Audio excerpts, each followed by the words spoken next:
I don't know how am I looking. I hope I'm looking good.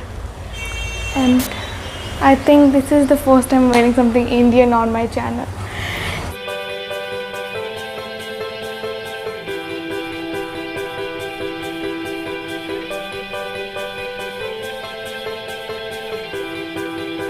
Welcome everyone and welcome back to my channel. Without wasting any further time, हमेशा की तरह let's get started with the video. तो आज की जो video उसको start करने से पहले मैं एक चीज़ ज़रूर आपको बोलना चाहूँगी कि मैं कुछ भी अगर रिव्यू करती हूँ या कुछ भी अगर मैं किसी भी प्रोडक्ट के बारे में डालती हूँ तो मैं उसको बिना खुद पे यूज़ किए या बिना खुद पे सबसे पहले टेस्ट किए कि वेदर इट्स फाइन और नॉट मैं नहीं डालती। और सेकंड थिंग ये है कि मैं कभी भी किसी चीज़ की रिव्यू करती हूँ भले उसकी इंग्रेडिएंट कितनी भी अच्छी क्यों ना हो, but I do it first. मैं सजेस्ट नहीं करती बिना यूज़ किए, because it's my responsibility to give you something which is good for all skin type. और अगर वो ऑल स्किन टाइप नहीं भी है देन ये मेरी रिस्पॉन्सिबिलिटी है कि मैं आपको बताऊं कि ये कौन सी स्किन के लिए और कौन सी स्किन के लिए नहीं है। दैट्स वाई किसी भी चीज़ को यूज़ करने से पहले मैं सजेस्ट कभी भी नहीं करूँगी अपने चैनल पे, और जो सूट करने वाला नहीं होगा मैं वो भी ज़रूर बता दूँगी। Now the information is done. Let's get started with the video. जो हमारी टॉपिक है वो है mistakes that we all do in 4 categories which are skin care, regular habits, eating habits and hair care products, जिसकी वजह से हमारी skin care routine में सही प्रोडक्ट होने के बाद भी we don't have clear skin. So मेरी स्किन जो अभी क्लियर है वो इसके लिए है बिकॉज़ मैं इन सब जो गलतियाँ हैं मैं आपको जो बता रही हूँ वो मैंने खुद की हुई है, और ख़ुद को करने के बाद और उन गलतियों को रियलाइज़ करके उसको स्टॉप करने के बाद आई हैव रियलाइज़ कि मेरी प्रोडक्ट स्टार्ट करना वर्क कर रही थी। ओके, सो सबसे पहली जो हमारी फर्स्ट कैटेगरी है which is skin care routine. Skin care routine में सबसे पहली मिस्टेक हमारी क्या होती है? Number 1, face wash. Now face wash में क्या होता है, हम सोचते हैं कि मैं भी ऐसा सोचती थी कि अगर एक दिन में अगर 2 से 3 बार फेस वॉश करेंगे दैट इज़ कम्प्लीटली फ़ाइन। जितना डर्ट अवे रहेगा उतना ही ज़्यादा हम लोग को एक्नीस नहीं आएंगे और पिंपल या कोई भी दाग रखा तो वो चला जाएगा, विच इज़ नॉट ट्रू। एक दिन में कभी भी 2 से ज़्यादा बार फेस वॉश मत कीजिए, क्योंकि इससे ज़्यादा अगर आप करेंगे तो आप अपना फेस का ऑयल जो है वो स्ट्रिप आउट कर रहे हैं। Number 2, choosing wrong face wash. आप हमेशा सही फेस वॉश चूज़ कीजिए। अगर फेस वॉश लगाने के बाद आपकी स्किन ड्राई फील करती है, ठीक है, फेस वॉश लगाने के कुछ ही मिनटों बाद आपकी स्किन ड्राई फील करती है, then stop using that face wash, वो आपके लिए नहीं। नंबर 3 पे मैं स्क्रबिंग फेस वॉश इसके लिए मेंटेन की। आई डोंट नो किसी को पता होगा उतना ज़्यादा या नहीं, लेकिन कभी कभी फेस वॉश में ऐसे इंग्रेडिएंट होते हैं जो स्क्रब का काम करते हैं। तो जैसे स्क्रब का नहीं भी तो एक्सफोलिएटेंट का काम करते हैं, एक्सफोलिएटिंग का।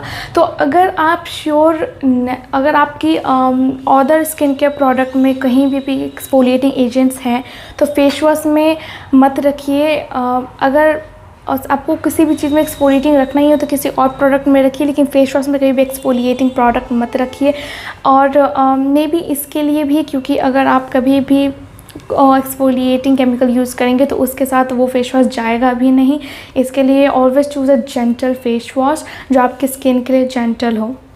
Double cleansing. Now double cleansing बहुत ज़्यादा इंपॉर्टेंट होती है, और मैं ये तब से रियलाइज़ की जब से आई वॉच के ब्यूटी, उन लोग के प्रोडक्ट क्या क्या होते हैं, क्यों वो लोग डबल क्लिनजिंग डालते हैं। मुझे जब उनका पता तो था ही कि वो लोग डबल क्लिनजिंग यूज़ करते हैं, बट क्यों करते हैं वो नहीं पता था।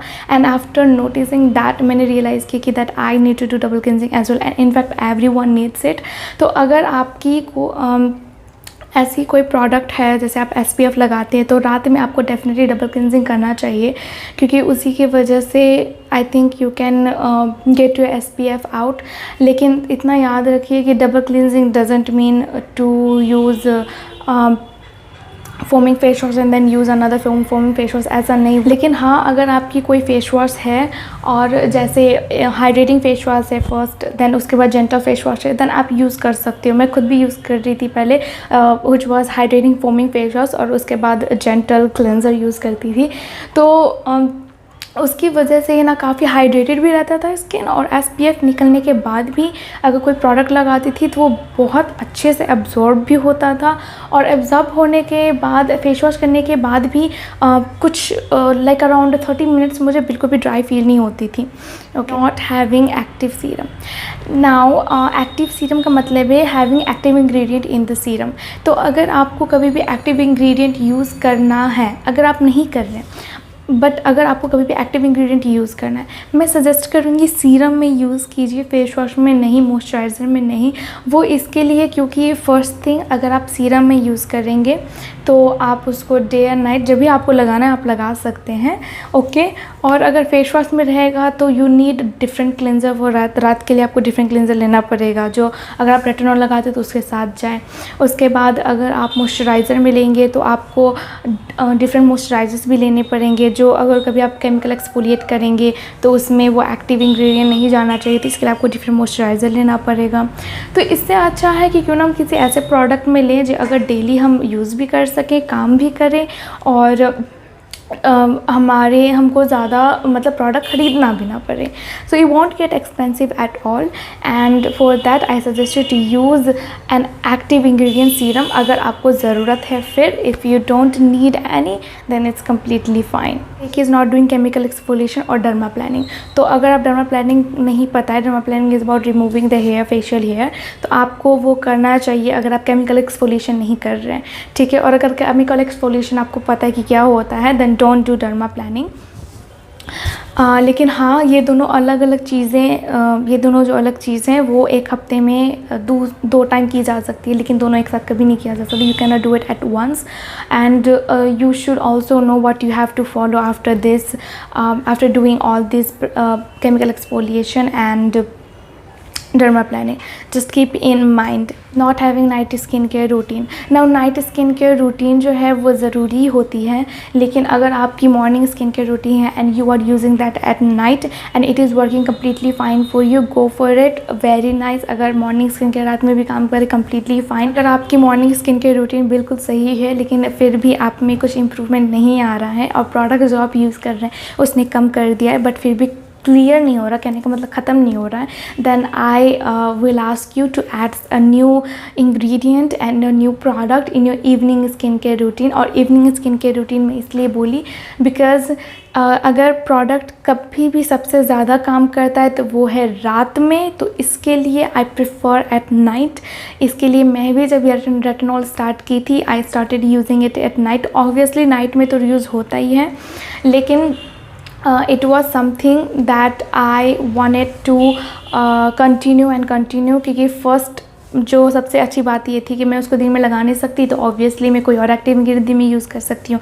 रात में लगाने वाली चीज़ है जिसकी वजह से मेरी स्किन प्रॉब्लम भी सॉल्व हो जाएगी। So if you want to add retinol then let me know कि रेटिनॉल कहाँ से स्टार्ट करना चाहिए, कैसे स्टार्ट करना चाहिए, कितने नंबर से स्टार्ट करना चाहिए।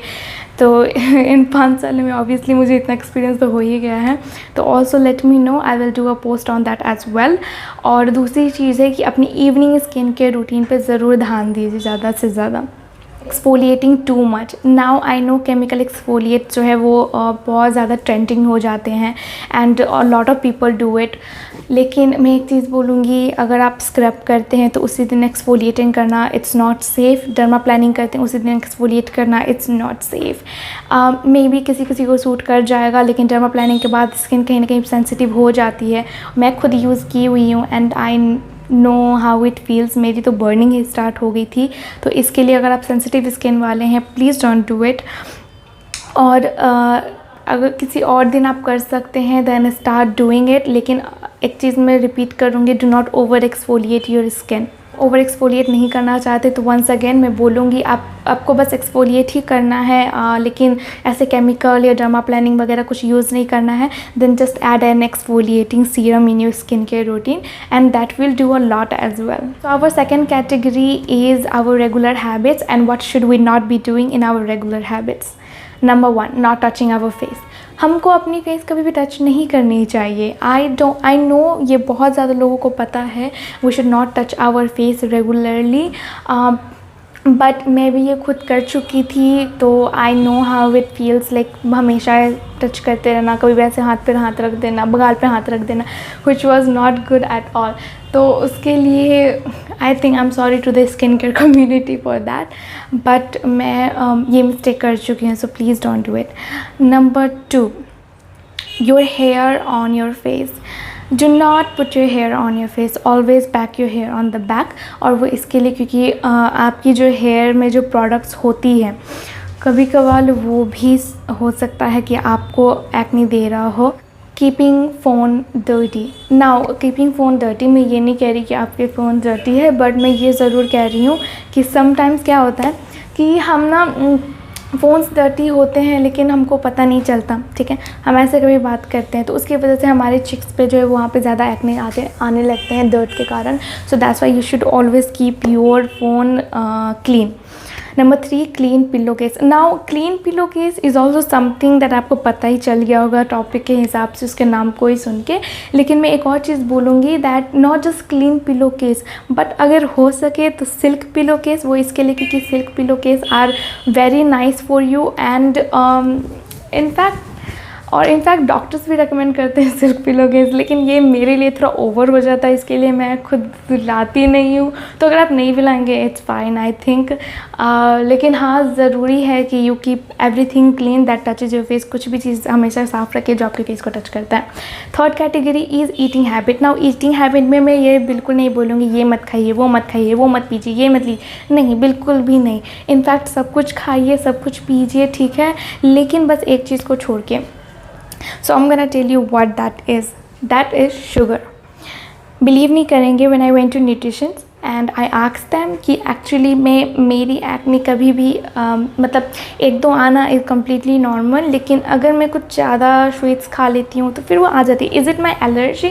तो उन्होंने कहा कि बिल्कुल भी नहीं, ये एलर्जी नहीं है। इनफैक्ट जिन लोगों को बहुत ज़्यादा एक्ने आती है, बहुत ज़्यादा पिंपल्स आते हैं, उनको तो शुगर वाइज थोड़ा कम ही रखना चाहिए, ठीक है, और अगर हो सके तो कम अवॉइड भी करना चाहिए शुगर।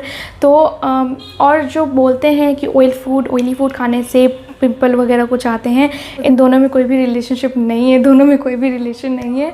तो एक्चुअली ऐसा होता है कि ऑयली फूड खाने से बिल्कुल भी पिंपल नहीं आते। इनफैक्ट मैं अपनी बात करूँ तो आई लव ऑयली फूड, ठीक है, तो मुझे तो बहुत ज़्यादा पसंद है, तो मैं खाती भी हूँ, तो मुझे बिल्कुल भी नहीं आता। लेकिन हाँ, अगर कुछ ज़्यादा शुगर स्टफ़ खा ली जिसमें शुगर की मात्रा बहुत ज़्यादा है तो आ जाते हैं। आई डोंट हैव शुगर, ये मैं बता रही हूँ, आई डोंट हैव शुगर, लेकिन मतलब ये एक चीज़ है, मतलब कहने का मतलब है एक तरह से एक्ने पीपल के लिए एक एलर्जी बोल सकते हैं जिसके खाने से होती है। अगर आपको नहीं होता है देन इट्स कम्प्लीटली फ़ाइन, लेकिन पर्सनली मैं जब कुछ ले लेती थी ऐसा चीनी वाला, तो बस मुझे ज़्यादा नहीं, लेकिन हाँ, एक यहाँ पे और 1-2 यहाँ पे आता था। अगर आप कुछ अनहेल्दी ले रहे हैं तो इतना याद रखें कि आपके यहाँ पे बिटवीन योर आईब्रोज़ वहाँ पे आएगा, ठीक है। अगर आप कुछ अनहेल्दी खाएंगे फिर वो आ जाएगा वहाँ पे, तो ध्यान दीजिएगा कभी वहाँ पे आए तो कि आपने क्या खाया क्या नहीं खाया, वॉज इट हेल्दी और unhealthy. For our eating habits वही था एक नंबर 1 चीज़ जो आपको लेनी है, that's all, and try to avoid it as much as sugar as you can. Our 4th category is hair care product. Now hair care product में आप सोचोगे कि हेयर केयर प्रोडक्ट से क्या हो सकती है एक्ने, ये तो फेस की बात है, बाल की बात तो नहीं है। नहीं, यू आर रॉन्ग, और मैं यहाँ पे आपको राइट करना चाहूँगी। अगर आपकी एक्ने यहाँ पे आती है अगर आपकी एक्ने, देन आपकी जो हेयर केयर प्रोडक्ट है ये उसकी वजह से आ रही है। अगर आपकी फेस यहाँ से यहाँ एकदम सही रहती है, कुछ भी नहीं होता है, बट यहाँ पे आपको एक्ने हो जाती है हेयर लाइन पे, तो वो आपकी हेयर केयर प्रोडक्ट से आती है। तो इसके लिए अगर आप जो भी हेयर केयर प्रोडक्ट यूज़ कर रहे हैं कुछ दिन उसको थोड़ा स्टॉप करके देखिए, ठीक है। Voice crack.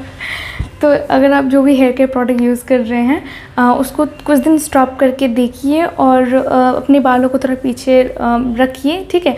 अगर पीछे नहीं भी तो कम से कम इतना जो है वो, जैसे मैं बांध लेती हूँ यूजुअली, इतना बांध लेती हूँ, तो इतना कम से कम रखिए और उसके बाद आप नोटिस कीजिए कि ये एक्चुअली कम होता है या फिर नहीं होता है। अगर नहीं कम हुआ फिर भी और आ ही रहा है, देन मैं सजेस्ट करूँगी कि शायद वो हेयर केयर प्रोडक्ट के वजह से ना हो, लेकिन आप जो ऑयल यूज़ करें उसके वजह से हो रहा था।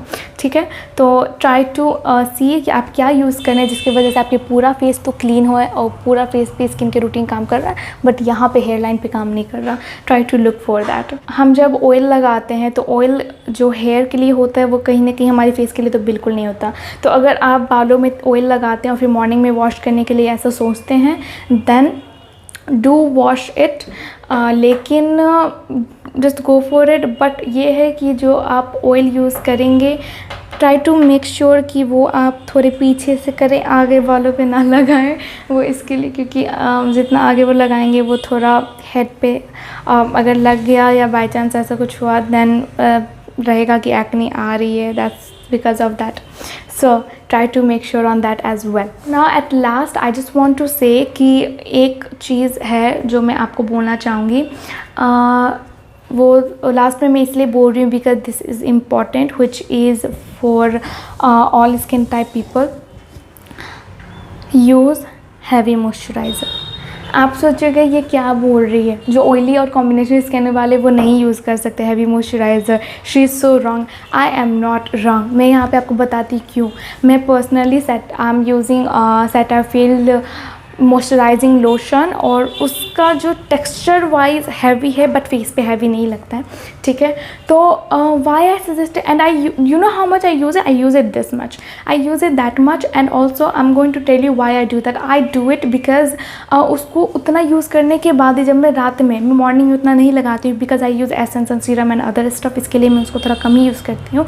But in night time I use this much and that is because जब मैं मॉर्निंग में उठती हूँ I can feel my face being completely smooth और जो ऑयल्स होते हैं ना वो कम हो जाते हैं। So one more information here that I want to give you कि जितना ज़्यादा हाइड्रेटेड आप अपनी स्किन को रखेंगे ना उतना ही कम ऑयल प्रोडक्शन होगा और जितना ही कम ऑयल प्रोडक्शन होगा उतना ही आपकी एक्ने पिंपल की प्रॉब्लम चली जाएगी और जितना ही आराम से और सही प्रोडक्ट आप यूज़ करेंगे उतना ही जल्दी आपकी जो है वो ब्लेमिश या फिर डार्क स्पॉट्स वो भी चले जाएंगे सही प्रोडक्ट यूज़ करने पे। दूसरी चीज़, if you want me to do a review on any of the thing that I said in the video, और या फिर इस वीडियो में ऐसा कुछ भी था जो आपको समझ में नहीं आया, late me no in the comments. और हाँ, अगर मैं कुछ भी बोलती हूँ तो सबसे पहले वो डर्माटोलॉजिकली रिकमेंडेड है, वो डर्माटोलॉजिस्ट क्या बोलते हैं उस बात पे या फिर न्यूट्रिशंस क्या बोलते हैं उस बात पे, उसको जानने के बाद उसको खुद पे प्रैक्टिस करने के बाद ही मैं आपको सजेस्ट करती हूँ,